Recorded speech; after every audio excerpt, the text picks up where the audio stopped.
The Richest Man in Babylon by George S. Class. In the world of ancient Babylon more than 8,000 years ago, on the banks of the Euphrates River in what is now modern-day Iraq, there existed one of the greatest and most prosperous cities the ancient world had ever known. Its name was Babylon. Its walls rose so high that armies trembled before them. Its hanging gardens were said to be among the wonders of the world. Its streets bustled with merchants, craftsmen, soldiers, scholars, and slaves. It was a city of gold and ambition, of commerce and cunning, of pleasure and poverty existing side by side under the same blazing Mesopotamian sun. Babylon was not built on natural advantages. It had no forests. It had no mountains rich with mineral ore. It had no coastline from which to conduct trade. It sat in a flat, arid plain with nothing but the Euphrates and the hot desert wind to recommend it. And yet it became the wealthiest city on earth. The people of Babylon did not merely inherit their prosperity. They built it, brick by brick, thought by thought, habit by habit, across generations of deliberate effort and accumulated wisdom. It is within this ancient city, among its mud-brick homes and grand temples, its bustling bazaars and smoky taverns, its king's palace and its humble slave quarters, that the stories and lessons of this book unfold. The author, George Samuel Clason, first published these parables in 1926 as a series of pamphlets distributed by banks and insurance companies across the United States. The financial wisdom they contained proved so enduring and so universally applicable that they were eventually gathered into a single volume and published as a book. That book has never gone out of print. It has been read by tens of millions of people across the world. And its lessons, delivered in the language of ancient parable, remain as relevant today as they were nearly a century ago when Clason first wrote them, and infinitely more relevant when measured against the thousands of years of Babylonian wisdom they attempt to capture. The central question that this book asks is deceptively simple. Why do some people accumulate great wealth while others, working just as hard and for just as many years, remain forever poor? Is it luck? Is it birth? Is it intelligence? Is it the favor of the gods? The answer that Babylon's wisest men provide, over and over again across every parable and every teaching in this book, is none of those things. The answer is knowledge. The answer is habit. The answer is a set of clear and consistent principles, faithfully applied, that any person in any era can use to transform their relationship with money and build a life of genuine financial security.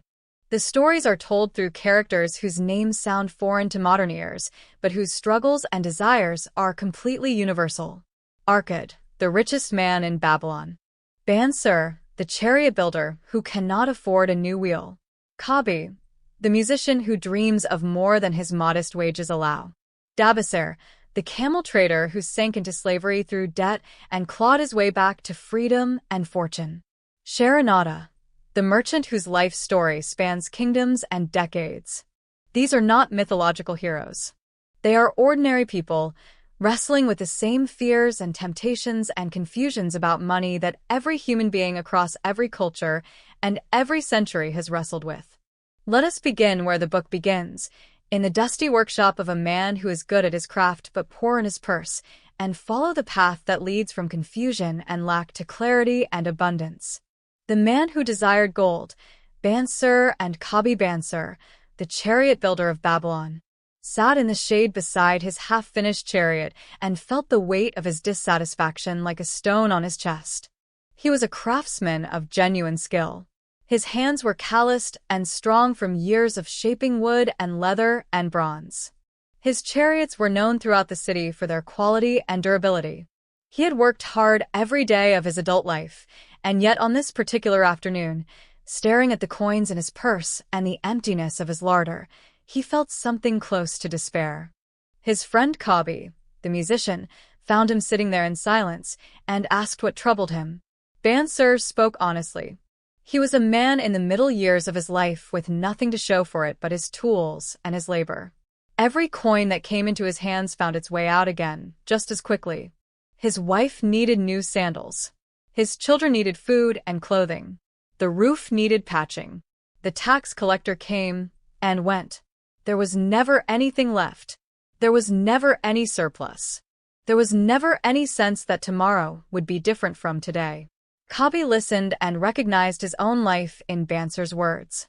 He too had worked faithfully, played his lyre at banquets and festivals for many years, earned a fair wage for his services, and yet found himself no closer to security or comfort than he had been as a young man starting out. They both worked, they both earned, and they both remained, year after year, in the same condition of barely getting by. Together they began to wonder about their old friend Arkad.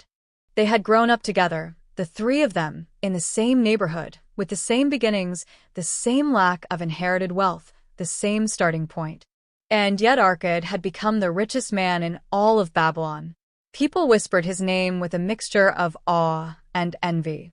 He lived in a great house. He traveled to distant lands. He gave generously to worthy causes.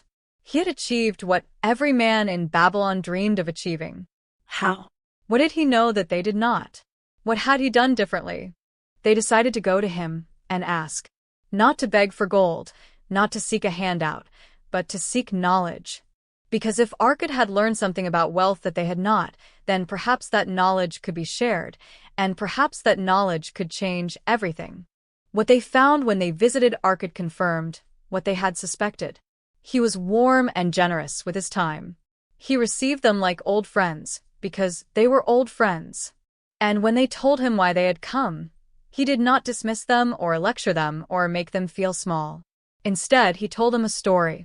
He told them how he himself had come from nothing, how his father had been a modest merchant with no great fortune to leave him, how he had started as a scribe in the Hall of Records, copying tablets for a wage that barely sustained him, and how, one day, he had met a moneylender named Algamish, and how that meeting had changed the entire course of his life.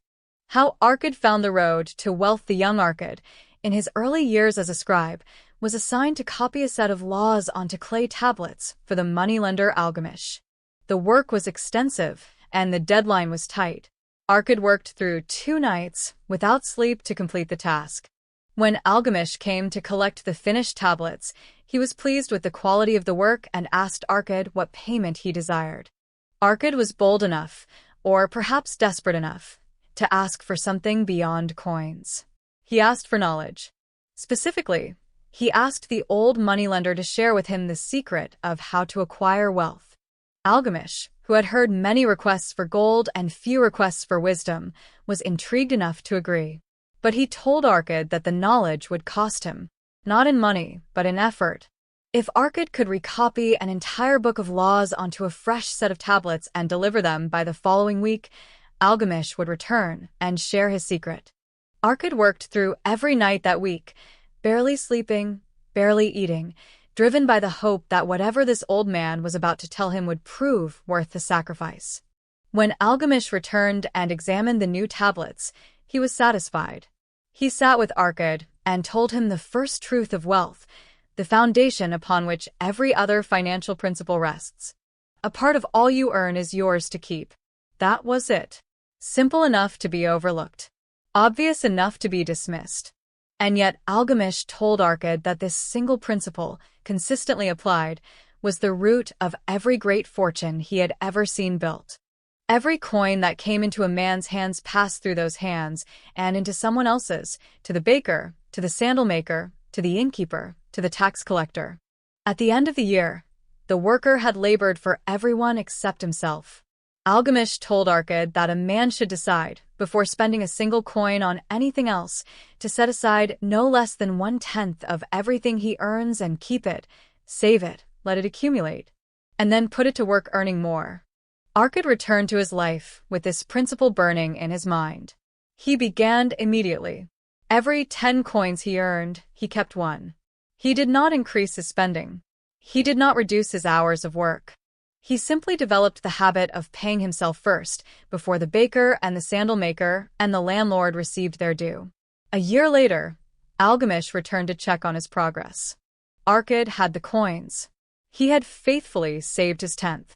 But he had also made a mistake. Eager to grow his small pile of savings, He had invested the entire sum with a young merchant who claimed he was going to travel to faraway lands and purchase jewelry to resell at a great profit. The young merchant had no knowledge of gemstones whatsoever. He returned from his journey having been deceived by every seller he met, having paid high prices for inferior stones he could not sell at home, and having lost every coin Arkad had entrusted to him. Algamish was not surprised. He told Arkad that this was the second great lesson of wealth, and that it would have to be learned before the first lesson could bear fruit. Seek the counsel of those experienced in the handling of whatever it is you intend to invest in. Do not bring your gold to a brickmaker and ask him about gems. Do not bring your silver to a jeweler and ask him about land. Ask those who know. And be deeply suspicious of promises of extraordinary return, because the men who make such promises are either foolish or dishonest, and either way they will consume your wealth rather than grow it. Arkad continued his journey. In the years that followed, guided by Algamish's counsel and his own accumulating experience, he grew his savings, invested them carefully, learned from every mistake, and compounded his knowledge alongside his money. He eventually inherited Algamish's business when the old man died, having proven himself a worthy student. From there his fortune only grew, built on decades of disciplined saving, intelligent investment, and the patient understanding that wealth accumulates slowly at first, like a snowball beginning its descent down a long hill, and then with increasing momentum and speed. The 7 cures for a lean purse. When the king of Babylon observed that the wealth of his great city was becoming concentrated in fewer and fewer hands while the majority of his people struggled with poverty, he was troubled. He did not want a city of masters and beggars. He wanted a city of prosperous citizens, because prosperous citizens built stronger walls, raised stronger armies, and kept the kingdom stable. So he called upon Arkad and asked him to teach the principles of wealth creation to the people of Babylon. Arkad agreed and gathered 100 men together in a class that met over 7 days. On each day, he taught one of what he called the 7 cures for a lean purse. These 7 principles form the philosophical backbone of everything this book teaches, and they deserve to be explored with the depth and care they warrant. The first cure is to start thy purse to fattening. This is the principle of saving 1/10 of all earnings before anything else is paid. The reason this works is not mystical, but psychological. When a man pays himself first, he conditions his mind and his habits to live on the remainder. If he earns 10 coins and saves 1, he will find a way to live on 9. If he earns 10 and spends 10, he will always spend 10 because his mind has accepted that as the baseline. The 1/10 rule is not about deprivation. It is about priority. It is about declaring, with every paycheck, that your future self matters as much as your present landlord. Arkad told his students that they would be surprised by how quickly the saved coin grows. Not simply because interest accrues, though it does, but because a man with growing savings begins to think differently. He begins to see opportunities he would have overlooked when his purse was empty. He begins to develop judgment about money that can only come from having some. The habit of saving is itself transformative, regardless of the amount saved. The second cure is to control thy expenditures. Arkad asked his students a pointed question: how many of them, if their incomes doubled tomorrow, would finally have enough to save comfortably? Nearly every hand went up. And Arkad told them this was precisely the illusion that kept men poor. He had observed over decades that men of modest incomes who saved faithfully outperformed men of large incomes who did not. The reason was simple: expenditure always expands to meet income. A man who earns 50 coins and saves 5 will find that 45 coins are somehow never enough to cover all his desires. A man who earns 100 coins will feel the same about 90. The solution is not more income. The solution is to distinguish between what you truly need and what you merely want. Arkad was careful not to preach austerity for its own sake. He was not telling men to live like monks or deny themselves all pleasure. He was telling them to examine their spending honestly and distinguish between necessities and desires. Necessities are the things that sustain life and maintain a person's ability to work and be productive: food, clothing, shelter, the tools of one's trade. Desires are everything else. There is nothing wrong with satisfying desires when a man can afford them. But desires should be satisfied after savings have been put aside, not before. The third cure is to make thy gold multiply. Saving a tenth is not the end of the road, but the beginning. A coin saved but kept idle in a clay pot beneath the floor does not grow. It simply waits. Money must be put to work. It must be invested in opportunities that will cause it to reproduce itself, to earn income, to compound over time. This is the distinction between a man who merely saves and a man who builds wealth. The saver preserves what he has. The investor grows it. Arkad described this process with an image that resonates across centuries. Imagine every coin you save as a worker that goes out and earns more workers. Those new workers then go out and earn still more. Over time, the original worker has spawned an entire army of earning workers, all laboring on your behalf while you sleep, while you eat, while you tend to your ordinary life. This is the power of compound returns, described in the language of ancient parable.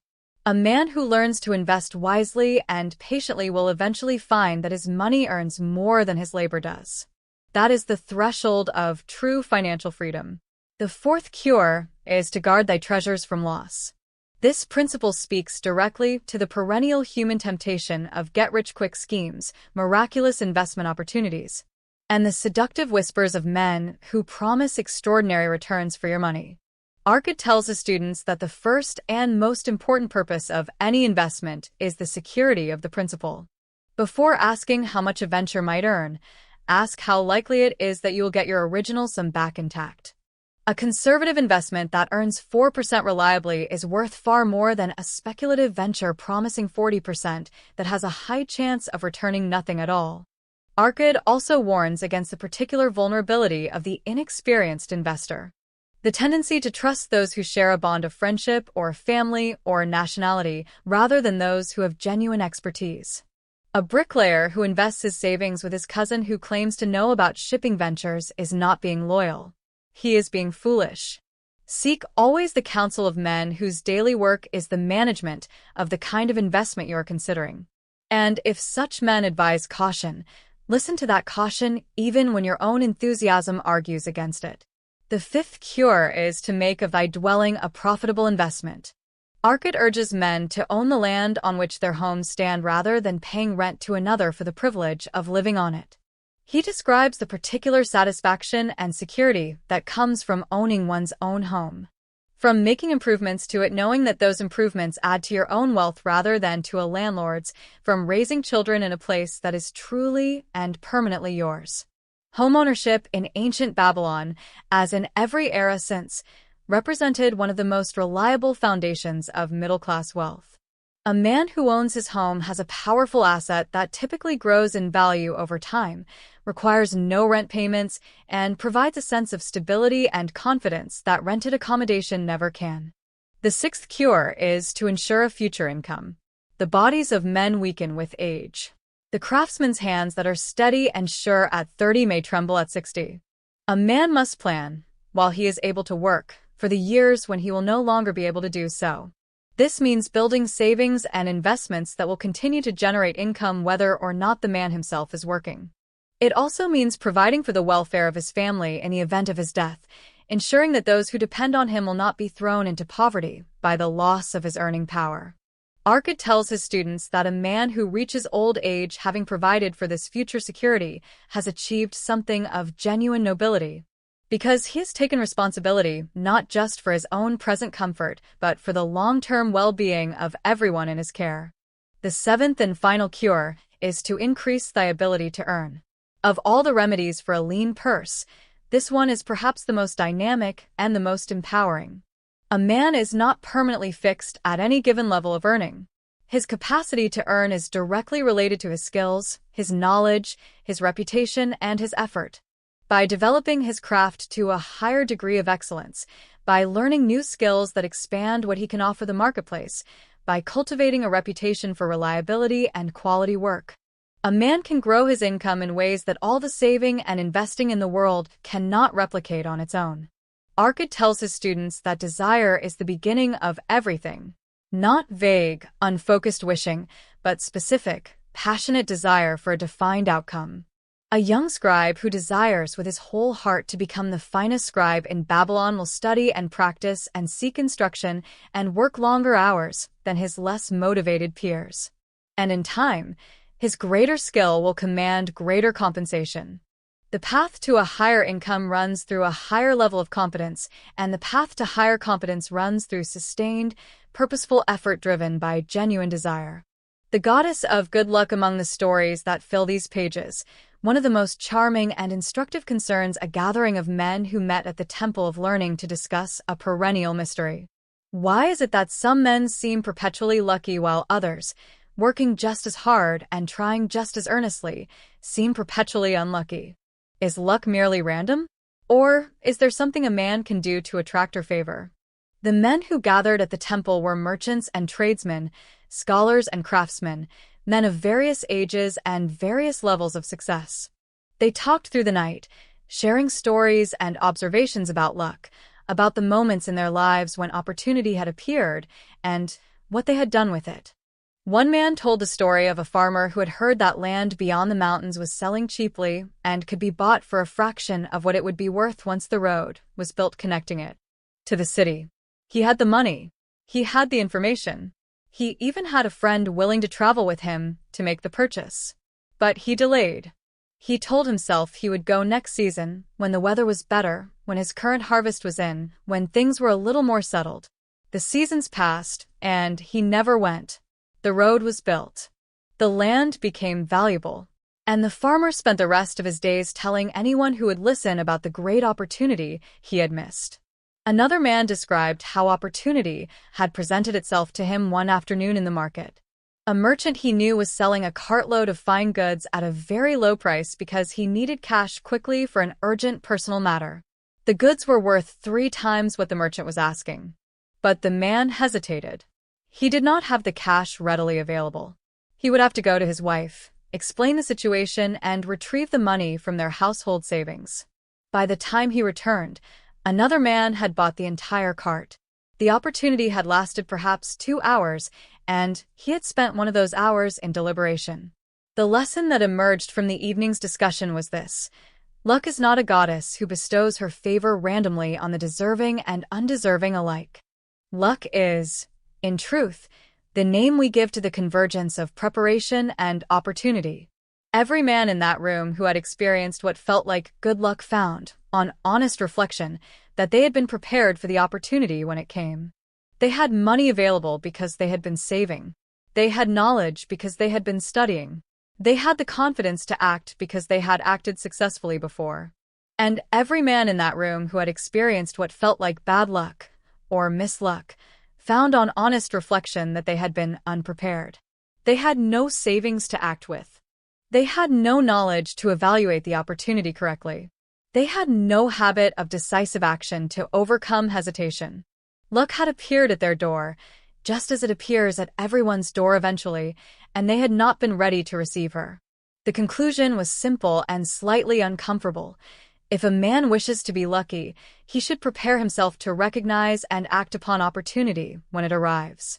He should cultivate savings so that when a good investment presents itself, he has the means to take advantage of it. He should develop knowledge in his field so that when an opportunity appears, he can evaluate it accurately and quickly. He should practice the habit of decisive action so that he does not lose in hesitation what he has gained in preparation. Luck favors the prepared. This is as true in ancient Babylon as it is in any boardroom or marketplace or workshop in the modern world. The 5 Laws of Gold. In one of the most celebrated sections of the book, a wealthy man named Calabab gathers his sons and friends around him to share what he describes as the 5 Laws of Gold. These laws, he says, were tested and proven by experience across many lifetimes of Babylonian commerce, and a man who understands and follows them will find that gold comes to him and stays with him, while a man who ignores them will find that gold departs as quickly as it arrives.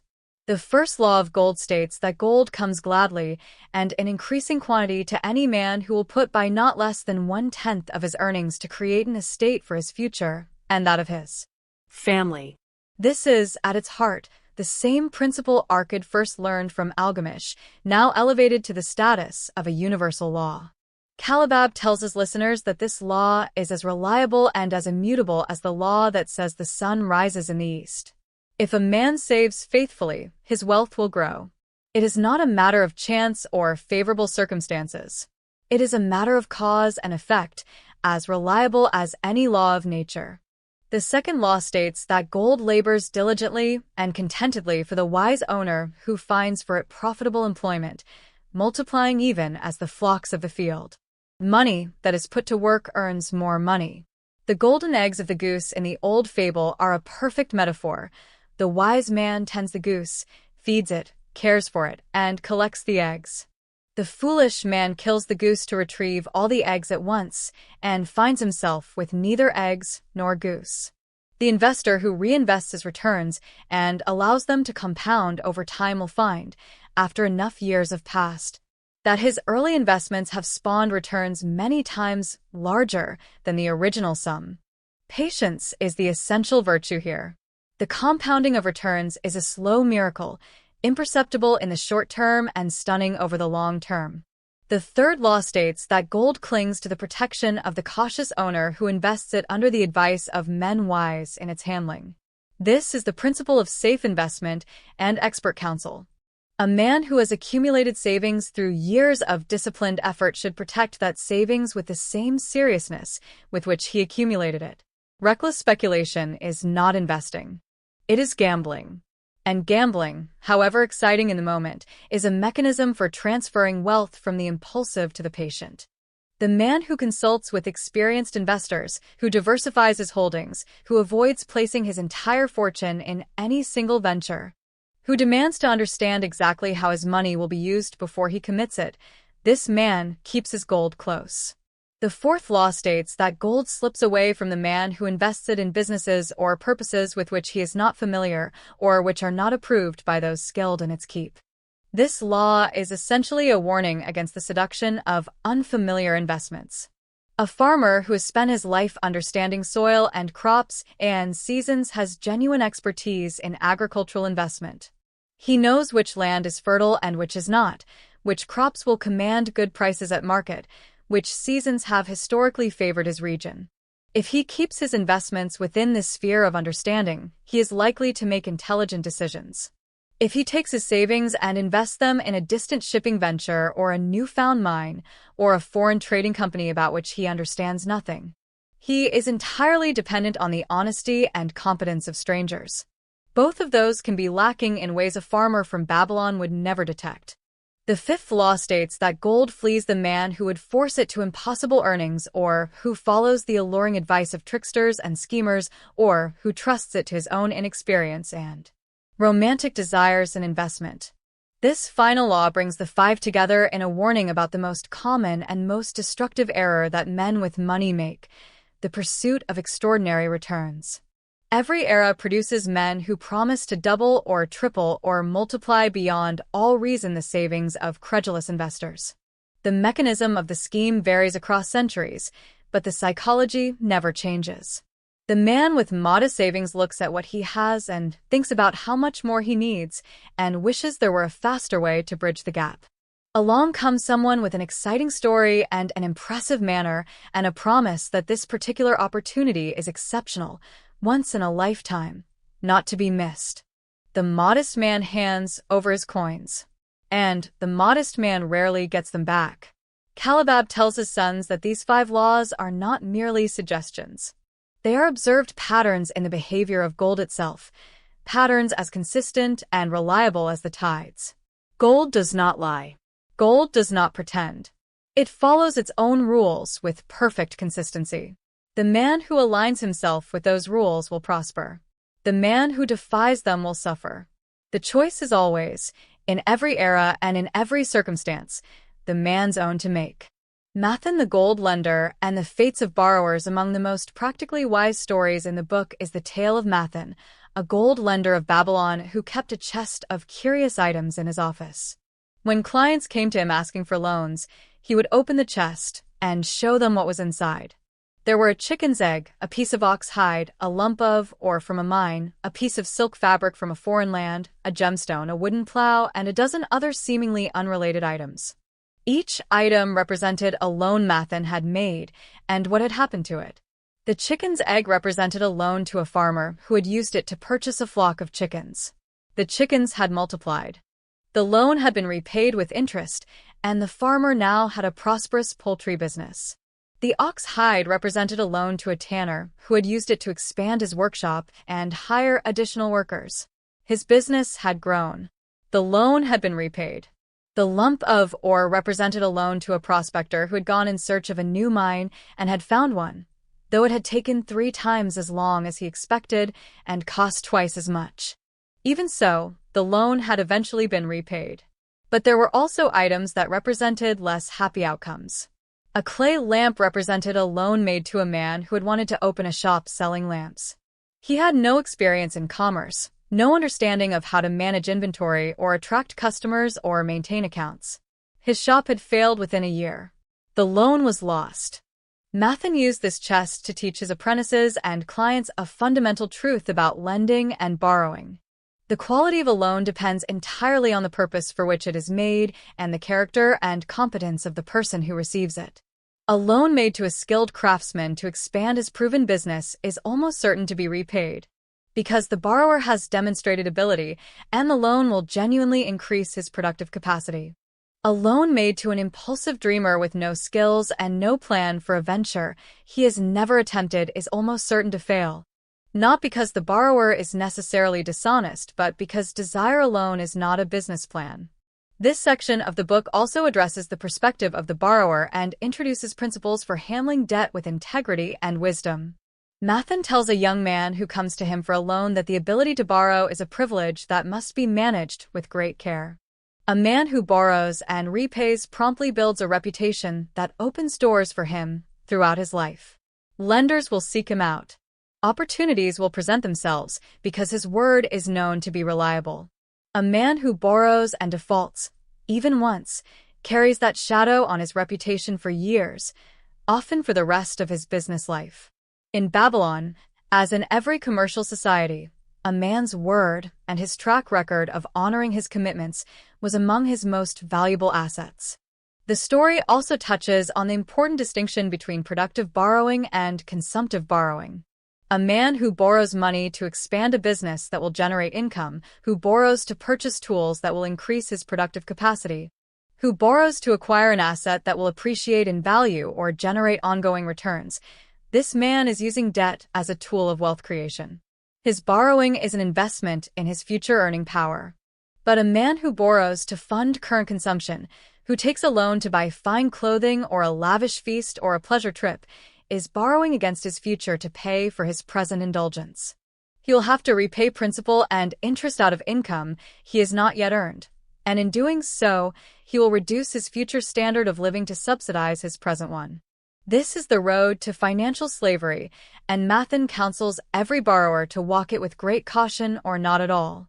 The Walls of Babylon and the Need for Security, one of the briefer but most metaphorically rich stories in the book, concerns the ancient walls of Babylon themselves. These walls were not merely the product of military engineering. They were the product of collective will, sustained sacrifice, and a profound understanding of the relationship between security and prosperity. The story is told from the perspective of an old captain of the guard who watches from the walls as an enemy army surrounds the city.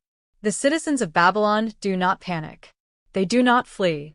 They go about their business within the walls with a confidence born from the knowledge that those walls are strong, that the storehouses within them are full, that the wells inside the city will not run dry. They have prepared, and their preparation allows them to be calm in the face of threat. The point Klassen is making through the story is one that extends far beyond military metaphor. Every man needs his own walls. Not physical walls, but financial walls. The savings account that can sustain a family through a period of illness or unemployment. The investment portfolio that continues to generate income even when the man himself cannot work. The insurance that protects against the catastrophic loss of home or business. The debt-free dwelling that cannot be seized by creditors. These are the walls that allow a man to face the inevitable uncertainties of life with confidence rather than terror. Life is full of sieges. The unexpected illness. The collapsed business. The failed harvest. the flood that destroys a season's work. In every era, in every society, misfortune visits men who have done nothing to deserve it. The question is not whether the siege will come, but whether the walls will hold when it does. The man who has lived prudently, who has saved, who has invested wisely, who has avoided excessive debt, who has planned for contingencies, this man faces the siege from a position of strength. The man who has spent everything, who carries heavy debts, who has no reserves and no assets, this man faces the siege from a position of desperate vulnerability. The same misfortune, visiting these two men, will produce completely different outcomes. Klassen is not arguing for a life of paranoid austerity driven by fear of catastrophe. He is arguing for the simple, practical wisdom of building adequate financial defenses before the enemy appears at the gate. Because once the enemy is at the gate, it is far too late to begin building walls. Dabasir the Camel Trader, the story of a man who conquered debt. Among all the stories in the book, perhaps none is more dramatic, more humbling, or more ultimately inspiring than the story of Dabasir the Camel Trader. It is told through a series of clay tablets discovered in the ruins of Babylon by an archaeologist. Tablets on which Dabasir himself had recorded his journey from slavery and debt to freedom and prosperity. Reading this story is like reading a confession and a triumph at the same time. Dabasir was the son of a respected merchant. He had every advantage that a young man could wish for: a good family, a good name, a trade he knew well. He was trained in the camel trade by his father and showed genuine aptitude for it. But he also had weaknesses that his father had tried to warn him about: a love of fine things he could not afford, a tendency to spend freely when his purse was full, a reluctance to deny himself pleasures even when wisdom demanded it. In his early years of independence, Dabasir accumulated debt with the casual irresponsibility of a young man who believes the future will somehow take care of itself. He borrowed to buy fine robes. He borrowed to furnish his home in a style that befitted his image of himself rather than his actual financial position. He borrowed to please his wife, who had grown accustomed to a comfortable standard of living and who, if we are being honest, shared fully in the habits that led to their ruin. The debts accumulated. The interest piled upon the interest. The creditors became less patient. And one day Dabasir found himself facing a situation from which there seemed to be no escape. He fled. He simply ran away from his debts, from Babylon, from everything. He traveled east and fell in with a caravan of dubious men who were headed toward Syria.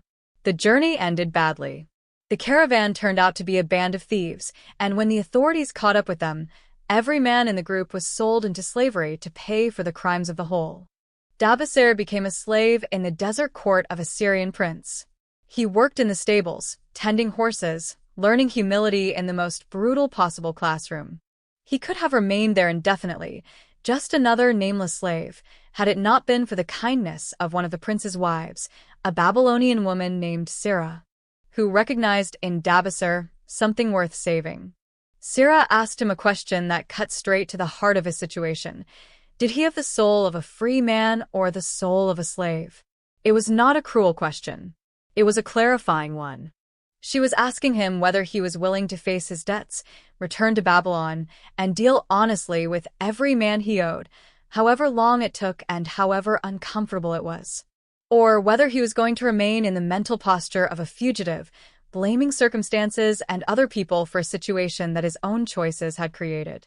Dabasir thought about that question for a long time, and he decided, slowly and with difficulty, that he had the soul of a free man. He convinced the prince to give him a chance, borrowed a camel and some supplies, and made his way back toward Babylon.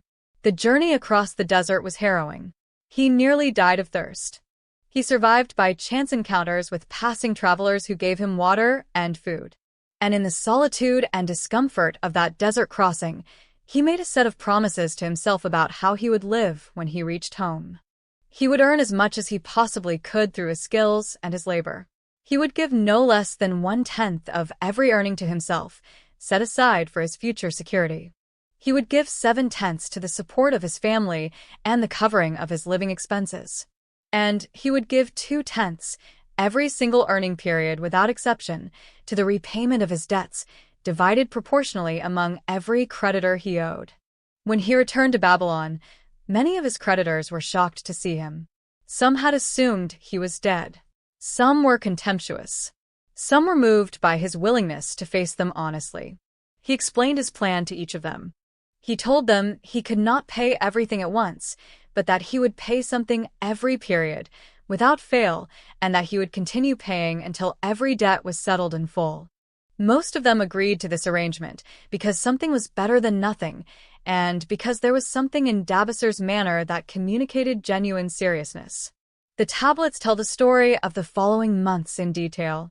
There were periods when it was almost unbearably hard.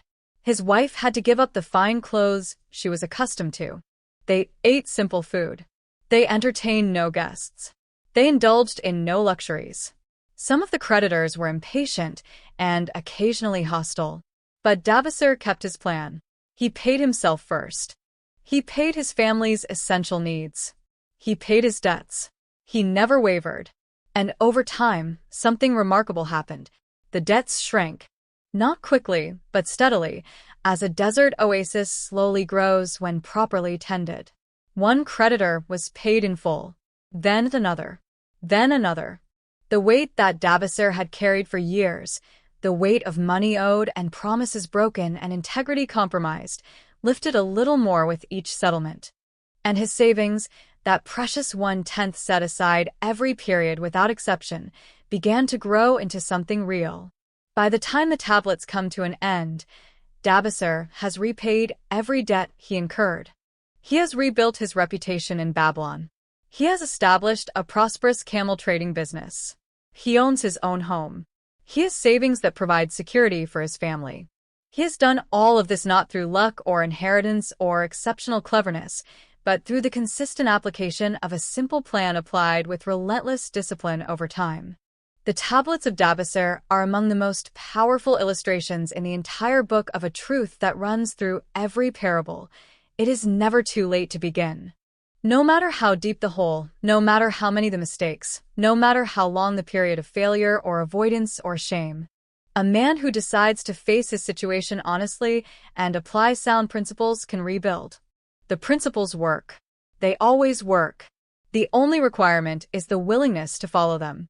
Sharonada and the Luckiest Man in Babylon. Another of the book's extended narratives follows a merchant named Sharonada who travels with his companion Hayden Gula, the grandson of an old business partner, on a journey across the desert toward Babylon. As they travel, Sharonada tells the young man the story of how he came to know Hayden's grandfather, a story that begins in the slave markets of Babylon and covers the full arc of a remarkable life. Sharonada was a young man of free birth who fell into misfortune through a combination of bad luck and the errors of people around him. He found himself in the slave market, his freedom lost, his future uncertain. Beside him in the market stood another slave, an older man named Megiddo, a farmer who had been enslaved for unpaid debts. While other men in the slave market sat in despair, Megiddo was alert, upright, and paying careful attention to the buyers who walked among them. Sharonada was puzzled by Megiddo's attitude and asked him how he could appear so composed in such a terrible circumstance. Megiddo told him something that the young man never forgot. He might be a slave in body, but he was free in mind, and no one could take that freedom from him. He intended to work harder than any other slave, whoever his master turned out to be, not out of fear, but because he understood that honest, excellent work was both a man's best protection and his surest path to eventual freedom. A slave who was known as the most reliable and most skilled worker in his master's service would be trusted with greater responsibilities, which would create opportunities for demonstrating his worth, which would eventually create the conditions for his manumission. Sharonada took this lesson to heart. When he and Megiddo were purchased by the same man, a baker named Nananade, Sharonada threw himself into the work of the bakery with everything he had. He learned every aspect of the business. He suggested improvements. He worked longer hours than anyone required him to. He earned the trust and respect of his master by being, quite simply, indispensable. And over time, as Megiddo had predicted, his master gave him more responsibility, then more autonomy, then a share in the profits, and finally, after enough years had passed, his freedom along with enough capital to establish his own trading business. By the time Sharanada tells the story to Hayden Gula, he is a wealthy and respected merchant, a man whose word commands credit across a dozen cities and whose caravans travel through lands his younger self could never have imagined visiting. He has built all of this through the same principles that run through every story in this book: work, discipline, saving, investment, and the relentless cultivation of a reputation for reliability and integrity. But the story also has a lesson for Hayden Gula, the young man riding beside him. Hayden is the grandson of Sharanada's old partner, a man who had been, like Sharanada himself, a slave who had worked his way to freedom and fortune. But Hayden's grandfather had left his descendants so comfortable that Hayden himself had never needed to develop the virtues his grandfather had been forced to develop by necessity. He was a pleasant young man, well-dressed and affable, but he had never worked hard at anything, had never saved, had never invested, had never faced genuine difficulty or built genuine skills. Sharanada tells a story to Hayden not as a rebuke, but as a gift. He wants the young man to understand where the family's comfort came from and what it took to build it. He wants him to understand that the qualities that created wealth are not inherited along with the wealth itself. Every generation must develop them fresh, through their own effort and their own choices. A grandfather's fortune, handed to a grandson who does not understand how it was built or why, will last only as long as it takes to spend, and no longer. The story ends on a note of hope. Hayden Gula is moved. He begins to understand. And the reader understands too that this is the deepest purpose of all the stories in this book, not merely to teach financial principles, but to pass on the values and attitudes that make the application of those principles possible. Without the underlying commitment to work, honesty, discipline, and patience, the financial techniques are just words. With those underlying values, the techniques become a way of life. The clay tablets and the story of Professor Shrewsbury, one of the book's most clever structural devices, is the framing of some of its stories as tablets discovered by archaeologists and translated by a professor named Franklin Caldwell, working at Nottingham University in England. The tablets, supposedly unearthed from the ruins of ancient Babylon, turn out to contain the personal financial records and personal reflections of Dabasir, the camel trader we have already followed through his story of slavery, return, and redemption. Professor Caldwell's colleague Alfred Shrewsbury becomes fascinated by the tablets, not merely as historical artifacts, but as practical guides. Shrewsbury himself is in financial difficulty. He has a salary that should be sufficient for a comfortable life, but he has always found his expenses somehow managing to exceed his income. He is not extravagant in any dramatic way. He does not gamble or drink. He simply spends, in the aggregate of 100 small decisions across every week, just slightly more than he earns. And the deficit accumulates into an unsatisfying and increasingly stressful situation. Shrewsbury and his wife decide to apply Dabasir's plan to their own lives. They will save 1/10 for themselves. They will live on 7/10. They will devote 2/10 to the reduction of their debts. They will track every coin that comes in and every coin that goes out. They will be honest with themselves about the difference between need and desire. They will be patient because they understand that this is not a quick fix, but a reorientation of their entire relationship with money. The story of the Shrewsburys applying ancient Babylonian wisdom in modern England is both charming and instructive. It illustrates that the principles in this book are not specific to any culture or any era. The human relationship with money and the psychological patterns that lead to either financial health or financial distress are consistent across thousands of years and across every society that uses a monetary economy. A professor in 20th century England faces the same fundamental challenges as a camel trader in ancient Babylon, because those challenges arise not from the particular structure of any given economy, but from the universal tendencies of human psychology. The Shrewsburys succeed. Slowly, steadily, with occasional setbacks and renewals of commitment, they reduce their debts, grow their savings, and transform their financial lives. The story ends with Shrewsbury writing to his colleague Caldwell to report that the tablets of Dabasir, far from being merely of academic interest, had proven to be the most practically valuable document he had ever encountered in a lifetime of scholarship. Rawdon the Spearmaker and the Wisest Use of a Windfall. A story toward the end of the book introduces us to Rawdon, a spearmaker employed by the king of Babylon, who has just received an extraordinary gift, 50 gold pieces from the king in recognition of a fine piece of work. It is more money than Rawdon has ever held at one time, and he is simultaneously excited and terrified by it. Rawdon goes to see Mathan the gold lender, not to borrow, but to seek advice. He describes his situation. He has this money, and he is being pressed on all sides by people who want to share in his good fortune. His sister wants him to lend the money to her husband, who has a plan for a new business venture. His friends want loans. Distant relatives have materialized with urgent needs. His sweetheart has begun imagining the improvements she would like to make to their life together. Everyone, it seems, has a better use for Rawdon's 50 gold pieces than Rawdon himself can identify. Mathan listens patiently and then asks Rawdon a single question. Does he wish to help his sister's husband, or does he wish to ensure that his sister's husband will remain a friend? Rawdon looks puzzled. Mathan explains. When you lend money to a man who is not a proven, skilled handler of money, you are not giving him a gift. You are giving him a burden. If his venture succeeds, he will feel he owes you a debt of gratitude that may eventually become uncomfortable. If his venture fails, which is statistically the more likely outcome for most new businesses, he will be unable to repay you, and the relationship between you will be poisoned by the awkwardness of money owed and promise broken. The loan that felt like generosity will have become the instrument of a broken friendship and a fractured family connection. Mathan tells Rawdon that the truly generous thing to do with money is not to hand it out freely to anyone who asks, but to invest it wisely in your own future so that you become genuinely prosperous. Because genuinely prosperous people can do genuine and lasting good for those they love.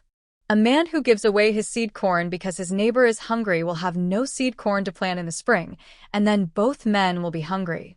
A man who plants his seed corn, tends his crop, and harvests a great yield can feed his neighbor for a season without any risk to his own future. The deeper point Mathan is making runs through the entire philosophy of this book. Financial prudence is not selfishness. It is not the refusal to help others.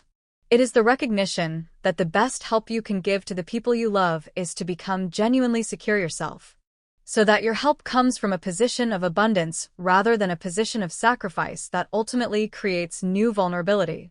Rawdon leaves Mathan's office determined to invest his 50 gold pieces wisely, to seek counsel before committing them anywhere, and to decline the requests of those who would have him hand them over without thought. It is not an easy decision. The social pressure to be generous in an immediate and visible way is real and powerful. But wisdom sometimes requires the patience to be helpful in ways that are less visible and less immediate but far more durable. The essence of Babylonian wisdom across all the stories, all the parables, all the teachings and conversations and clay tablet discoveries that make up this book. A set of core truths emerges with remarkable consistency. These are not complicated ideas. They do not require specialized knowledge or extraordinary intelligence to understand. They require only the willingness to accept them, internalize them, and apply them with discipline across years and decades of a working life. The first and most fundamental truth is that wealth is a consequence of behavior, not circumstance. The men who became wealthy in Babylon did not do so because they were born into wealth, or because fate smiled upon them, or because they were cleverer than everyone else. They became wealthy because they developed specific habits and applied specific principles with consistency over time. And the men who remained poor despite adequate incomes remained poor for the same reason. They did not develop those habits and did not apply those principles. This is simultaneously the most empowering and the most uncomfortable message in the book. Empowering because it means that financial success is within the reach of any person willing to do the work. Uncomfortable because it means that financial failure cannot be blamed entirely on external circumstances. The man who saves 1/10 of everything he earns and invests it wisely will, over sufficient time, build wealth, almost regardless of the level of his income. The man who spends everything he earns, regardless of how large that income is, will remain financially vulnerable. The second consistent truth is that the beginning is always the hardest part. The first months of saving feel almost futile. The first steps of debt repayment feel hopelessly slow against the scale of the debt. The first attempts to invest feel intimidating and uncertain. Every one of the characters in this book who achieved financial success describes a period early in their journey when it seemed like the principles were not working, when the gap between where they were and where they wanted to be seemed impossible to close. And every one of them persevered through that period and found that on the other side of it, momentum began to build.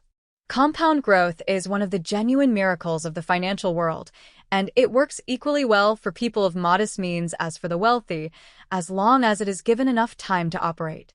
A small seed planted faithfully and tended consistently will eventually become a great tree. The period between planting and towering canopy requires patience and faith that the process is working even when the visible results seem modest. The men of Babylon who understood this remained committed through the apparently slow early years and were rewarded with accelerating growth in the later ones. The third truth is that knowledge is the essential foundation of wise financial action. It is not enough to simply want to save and invest. A man must understand what he is investing in. He must seek counsel from those who have genuine expertise in the relevant domain. He must educate himself about the principles of commerce, the nature of the investments available to him, the risks and rewards associated with different approaches. The moneylender's warning about seeking expert counsel is not just good financial advice. It is a description of the humility that distinguishes the wise from the reckless. The reckless man believes his desire and enthusiasm are sufficient guides. The wise man knows that desire without knowledge is merely an invitation to be exploited. The fourth truth is that character matters as much as strategy. Every character in this book who achieves lasting wealth does so in the context of a life of integrity, hard work, and honest dealing with others. Dabasir's eventual success depends not just on his financial plan, but on his willingness to face his creditors honestly and honor his commitments even when it was deeply uncomfortable to do so.